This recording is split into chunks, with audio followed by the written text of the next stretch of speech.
Hi, this is George Cao. Thanks for joining me for this video series where we are exploring the best ideas for spiritually based business success.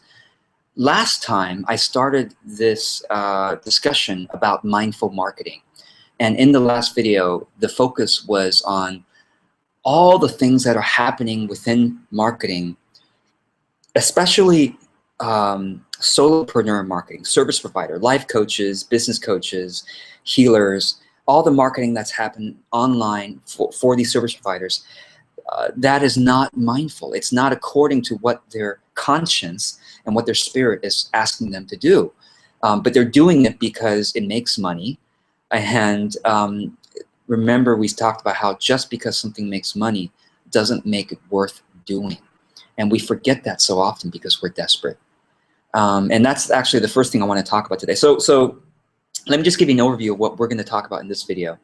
I'm going to finish up some of the things to principles to be aware of, and then I'm going to move into, most of this video is going to be about a better way. How can we do mindful marketing? Not just what not to do, but what to do. Okay? So I gave a lot of principles last time about what not to do, and one of the other things I want to share with you, another principle, is the principle of no need. No need. Come from a place of no need in your marketing and sales, and you will find yourself speaking with integrity, speaking with authenticity, speaking with power. You will find yourself liberated to be truly creative and truly helpful and truly compassionate. Because when you are marketing from a place, or selling from a place of need and desperation, you are coming from a place of fear, and you are just contracting, and you are just saying whatever you think the other person wants to hear. And when we do that, it's very easy to deceive. It's very easy to say little lies that turn into bigger lies and having to justify the lies we just said. It's very easy to try to manipulate the other person into buying, okay? And I say all this from personal experience. I have done that in the past. And in my better days now, I don't do it, but sometimes I still slip into that a little bit, and I have to catch myself. Oh yeah, that's right. There is no need, because truly, remember, and this is something I always say in video after video, truly you will be taken care of. You look at your life now. You're alive. I mean, the fact that you're watching this video means you are better off than most people on the planet, truly, who can't even afford to watch this video, and can't afford internet access, broadband internet access. So remember that whatever you're going through right now, that you are not only being taken care of for this stage in your life, but that you're going to be taken care of in every stage of your life.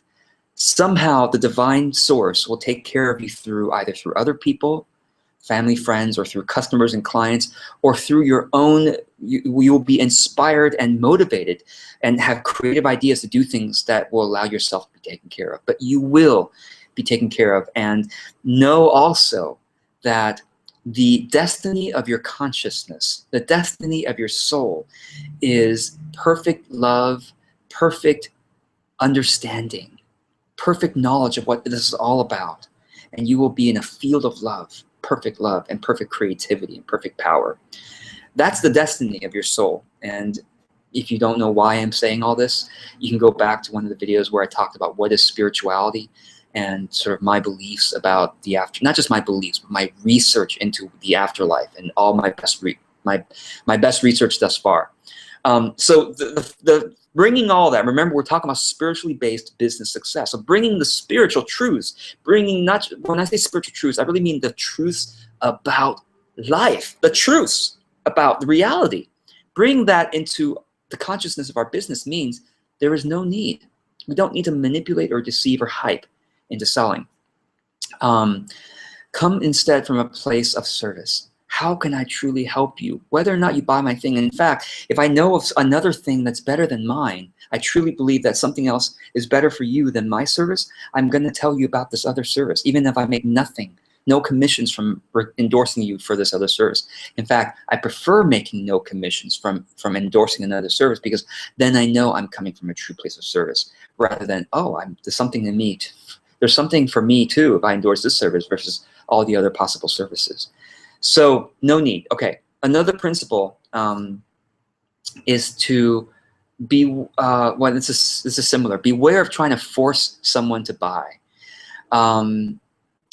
Instead, or I should say, beware of trying to force someone to buy in a particular time frame. All right, you got to buy it now, and I'm going to give you all kinds of incentives to make you try to buy it now. Now, unless, of course, you have a program that's starting, and it's very reasonable that, well, the program's starting, they need to make a decision before the program starts. But if there's no kind of actual due date for when the product starts or when the service starts, you know, don't try to make people buy faster than is in their own time. Now, you want to make sure you answer their questions. Ask them, do you have any questions about it? What are you really looking for? And that's really what you're trying to do in ethical, conscious, spiritually aligned selling and marketing is, what are they really needing at this time? What are they really looking for? And how can you help them find, whether it's your own service or someone else's, how can you help them find the solution to that?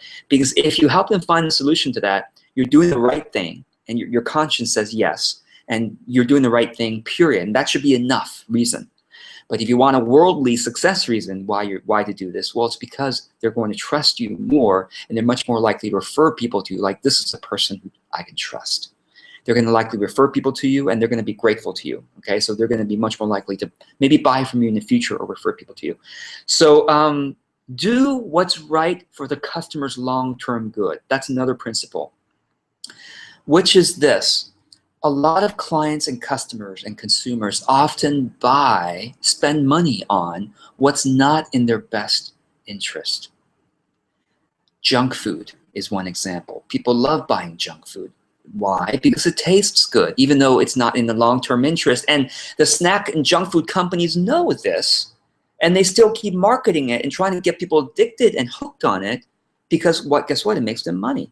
Corporations are not really people. They don't have a conscience. So the corporation's purpose in life is to make more and more money for their shareholders. That's the legal corporate purpose. So that's why they get people hooked on junk food, and they keep selling it. Another example in my industry of internet marketing and business coaching, marketing consulting. Lots of people sell six-figure program, create six-figure income by doing this or doing that. And actually, if you look at the statistics, the vast majority of people who go through those training programs, those six-figure training programs, don't make six figures.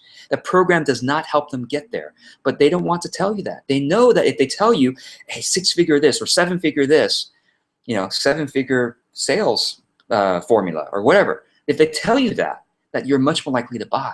But it's not in your long-term interest to spend all $2,000 on this thing, because chances are you'll never be able to use that thing to actually get there.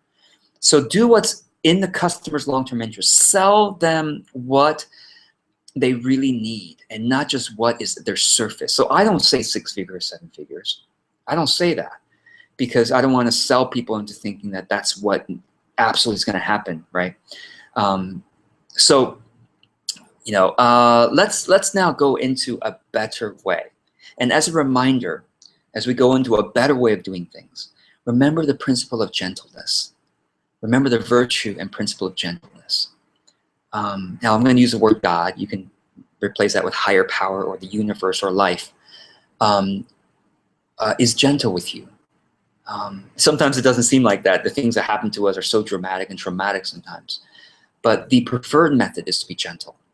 It's only when, for some reason, we need a shocking experience to move us into a better way.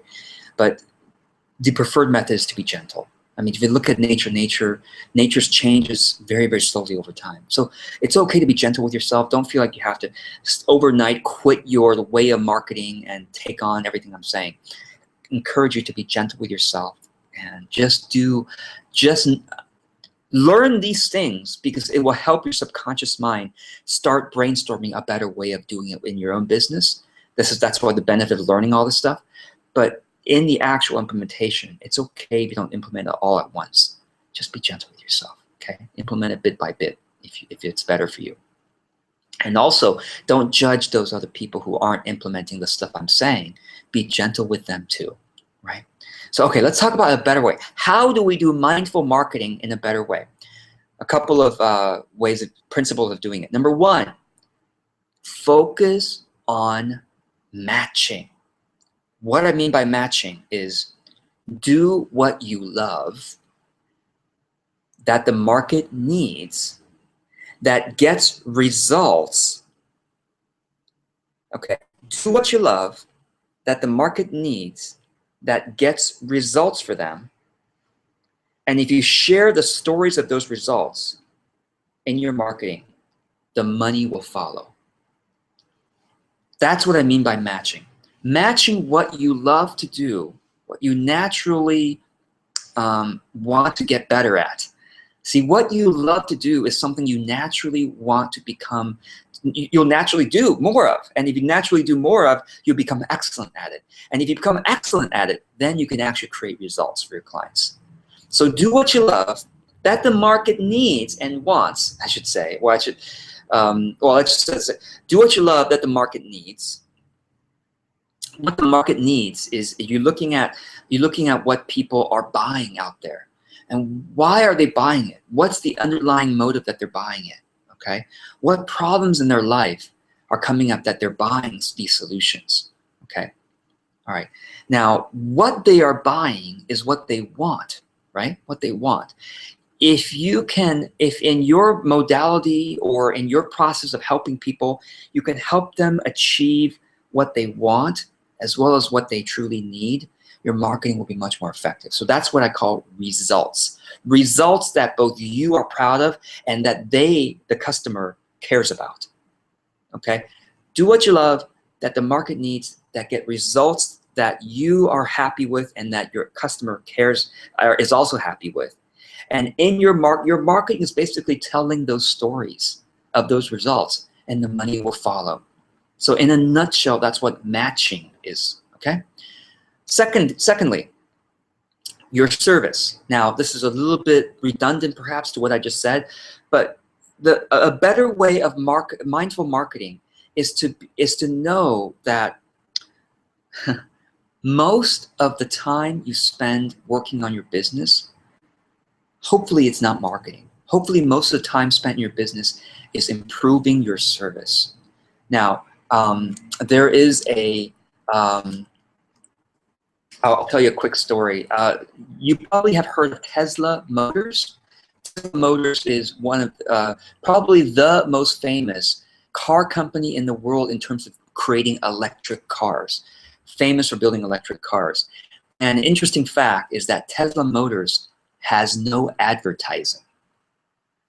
Their advertising budget is as close to zero as possible.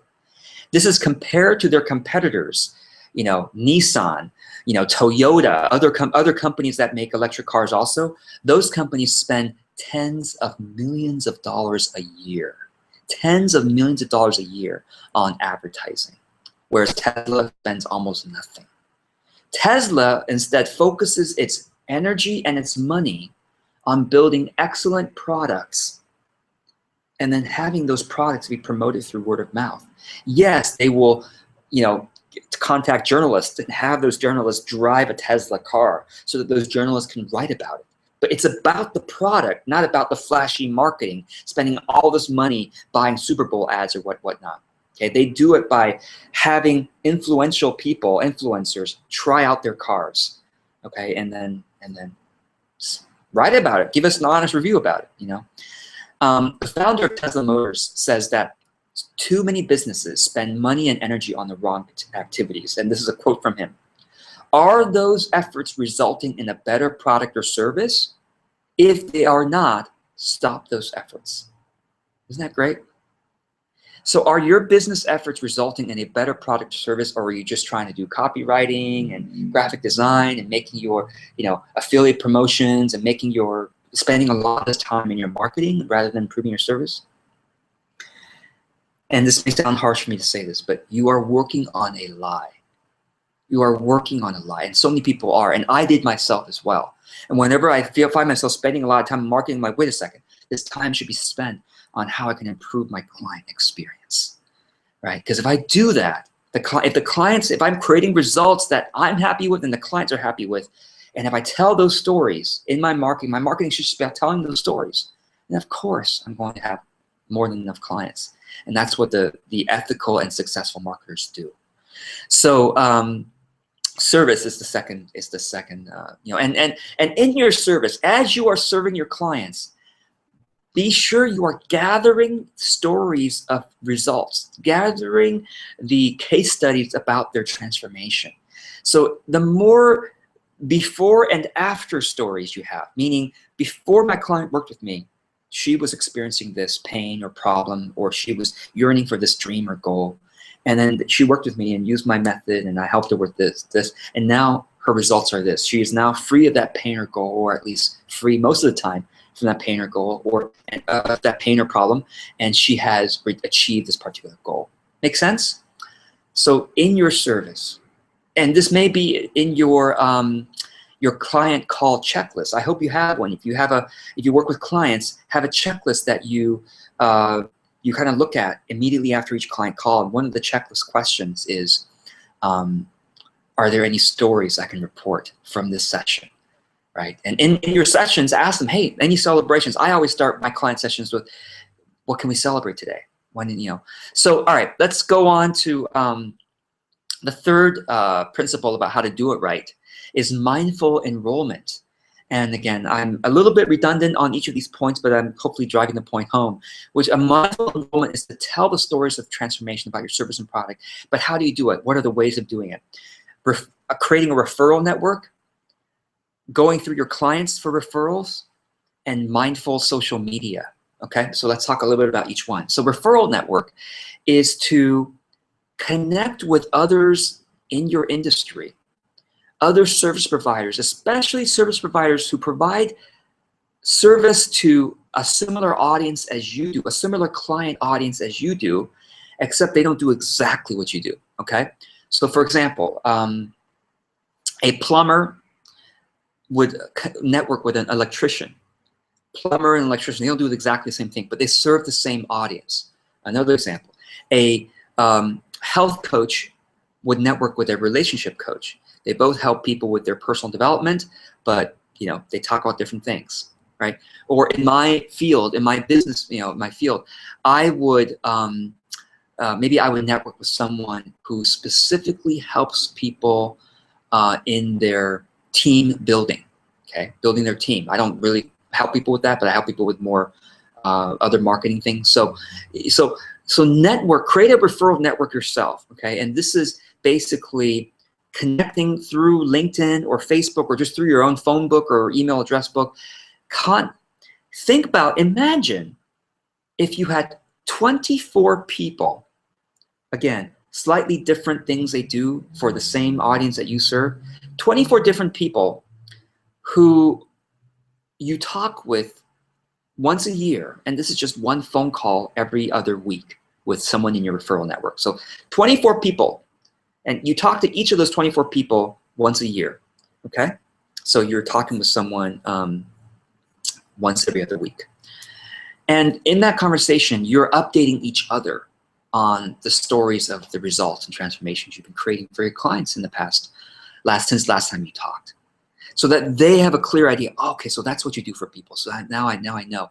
And you basically refer business to each other, okay? So this is mindful enrollment. And this is much more fun because you have these 24 friends essentially, and essentially kind of mastermind partners or 24 friends and colleagues who are looking out for you and you're looking out for them, okay? Client referrals. When you do a good job for a client, are you asking them to think about 3 people who could use your service? Now, make it easy for them.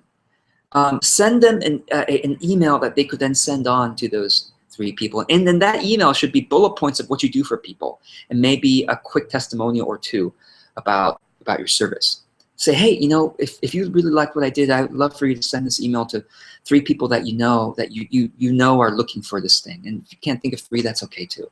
Thank you so much for being my client, right? Okay, mindful social media.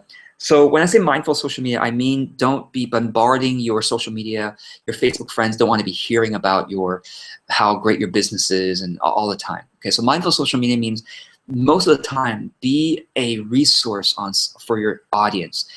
Post inspirational quotes, post ideas that are helpful for your audience, post links, post photos that inspire them, post things that are good, that they say, oh, I'm so glad you posted this. And then every now and then could be totally dependent on how frequently you're posting on social media. But if you're posting, let's say you post 3 times on social media, so that's about 12 times a month. Out of those 12 times a month, it's fine to post maybe once, maybe twice about your business. To say, hey, just want to share another story of a client transformation, and if you know someone who's looking for this kind of transformation, let me know. I'd love to help them out. Okay? Simple. So I've given you really concrete ways of doing mindful enrollment. And you know what? I think with that, I'm going to, actually, I'm sorry. I'm going to keep going a little bit because I recently made the decision that I'm just going to probably just do 1 video a week instead of 2 videos. And so each video may be a little bit longer, but let me keep going, and hopefully you're getting benefit from this, and you're enjoying it. And as I always say, I so appreciate hearing your comments, seeing your comments about how these videos are helping you. So if this video is already helpful for you, I would love for you to comment below and let me know what's something that you really liked from this video. It helps me to know what ideas are most beneficial. So appreciate that. Okay, a couple more things I want to share with you. Generosity in content. I've talked about this before in my video about prioritizing our marketing, right? And generosity in content means to have a clarity that your marketing is 2 things. Your marketing is sharing your best content as generously as you can. Okay, that's one aspect of your marketing. I hope you spend more time doing this than the other aspect of your marketing, which is enrollment, which is doing the mindful enrollment activities we just talked about. Referral network, following up with clients about referring you, doing mindful social media in terms of occasionally announcing about your business. Okay, but in your other part of your marketing, be as generous as possible. This is what I try to do. These videos, right? I don't sell you on my services in these videos. I just try to give my best information, best knowledge, best research as possible, okay? I do that as much as possible because as I do this, I gather a community of people who are being helped by my content, being benefited. And so occasionally, once in a while, when I talk about my business, or they might find they love my content, they'll go to my website and they'll see my business, okay? So another principle I recommend to you is to tell your audience that you stand with mindful marketing, that you stand with the principles of doing marketing in a conscious, authentic, mindful way. And to encourage them to support other businesses that are truly doing mindful marketing rather than just using those words or using conscious marketing. If you let your audience know, they will respect you for it, and I think they will be more likely to, sign on with you as a result. So one more principle is a reminder about the golden rule. This is really what it's all about. Is the golden rule, which is to do unto others.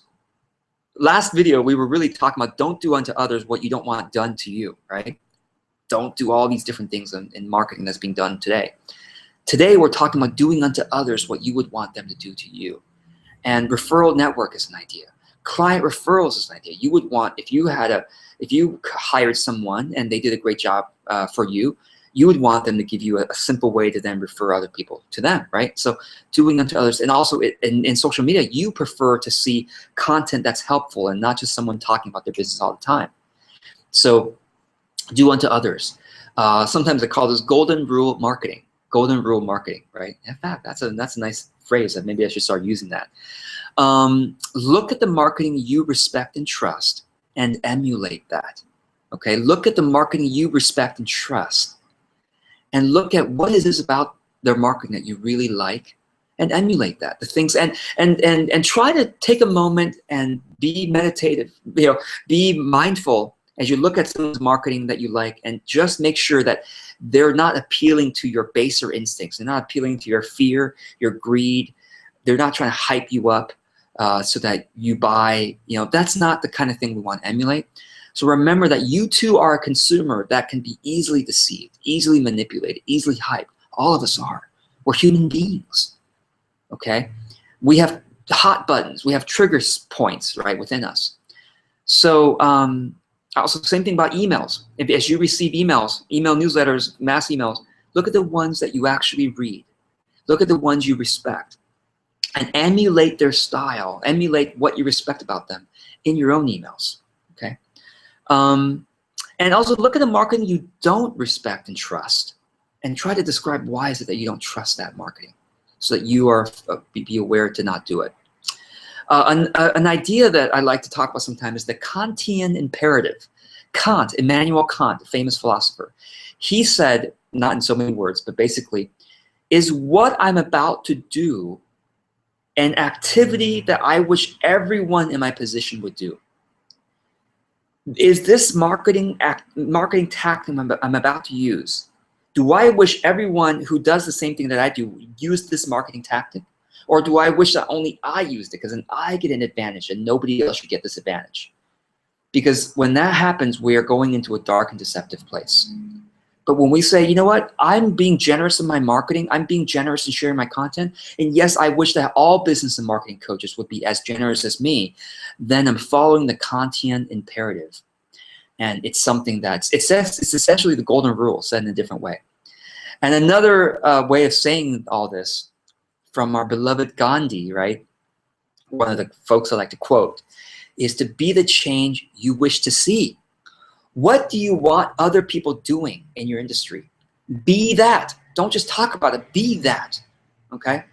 Have you ever said, I wish all businesses in my industry would do what? Would do their marketing in such a way? Fill in the blank. Well, do that. Be that model, right? Okay. Couple final comments and then we'll end this episode is, with mindful enrollment, with all this, there is a connection to mindful money, conscious money. And the connection is, if you manage your money in a conscious and mindful way, you will need to make less money, truly. You'll need less of it because you're more conscious and mindful. And remember, even the managing of your money in a conscious and mindful way, that itself is part of the purpose of life, which is spiritual growth. The purpose of life isn't to have as much money as you want and to use that money, to spend as much money as you want. That's not the purpose of life, because that's easily can get you into addiction. Remember, we had this episode a couple episodes ago about redefining success every day. Having as much money as you want and spending as much of it as you want easily gets you into addiction. Addiction for junk food, for pleasure, for you name it, all kinds of addiction. But when you do money management in a mindful and conscious and truly happy way, you'll need to make less money. You'll be less needy, less desperate, and therefore mindful enrollment is much easier, right?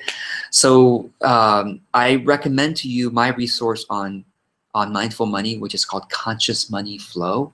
And if you just Google George Kao Conscious Money Flow, you'll find all the free videos there for that. And the free mind map as well, if the mind map is still up at that point. Okay. Finally, a word about you and I as consumers. You and I as consumers. You and I spend money all the time, and when we spend money, think about this, right? When you spend money, what are you doing? Money is really life energy. What I mean is this: it's money you had to make yourself, and you had to spend time and energy. You had to spend your life energy to make some money, or maybe you were given money by your spouse or by your family or whatever. They had to spend their life energy to create that money for you. So when you spend your money, you are giving more life energy to that particular person, that particular company, and more importantly, you're giving more life energy to that particular pattern of society, that particular patterning of society. So if you're spending money with someone who's hyped you up, 6-figure this, 7-figure that, knowing full well, they know full well that most of the people who go through the program don't make 6 or 7 figures. And they're only giving testimonials that sound amazing, but they're very, very rare. When you spend money with people like that, you're patterning more the hyping of society. That's what you're giving your energy to, right? So please let us remember that we don't have to buy from those people anymore. They make it sound really good. They're probably lying to you, honestly. They're probably lying to you. And you could probably ask me for the similar resource and I'll give it to you for free, right? Oh my God, I'm George, I have to spend money on this system because this sales page system or this whatever. I give you all this, I'll give you all that stuff for free. Now I'm giving all my information for free. So please no longer buy systems or programs that are hyping you up, because chances are you can find that stuff, even better information, for free. So we don't have to buy stuff that people are selling. If they're working hard trying to sell it to you, chances are you don't really need it, and chances are they're coming out of desperation or they're coming out of greed. Okay, so this is a truthfulness about what's actually going on there, because I myself am in the industry. And one more thing to say, if you want the marketing industry to become more mindful, okay, if you want the marketing, because the marketing industry is so powerful. Marketing is shaping, influencing the minds and hearts of its audiences, which is the world. So if you want the marketing industry, the influencers, to be more mindful, please support those businesses that are patterning society toward mindfulness, toward integrity, toward honesty, toward generosity and compassion, and toward respecting people's timing instead of hyping them into buying now. So spend your life energy to lift up that patterning in society. So thank you so much for just caring enough to even watch this video. And I look forward to your comments. I look forward to seeing you practice mindful marketing. If you have examples of mindful marketing you want to share with me, I'm always looking for examples. So thank you so much, and until the next episode, remember that your destiny truly is one of perfect knowledge, understanding, love, and creativity. So until our next episode, be well, keep your thoughts positive, keep your heart open.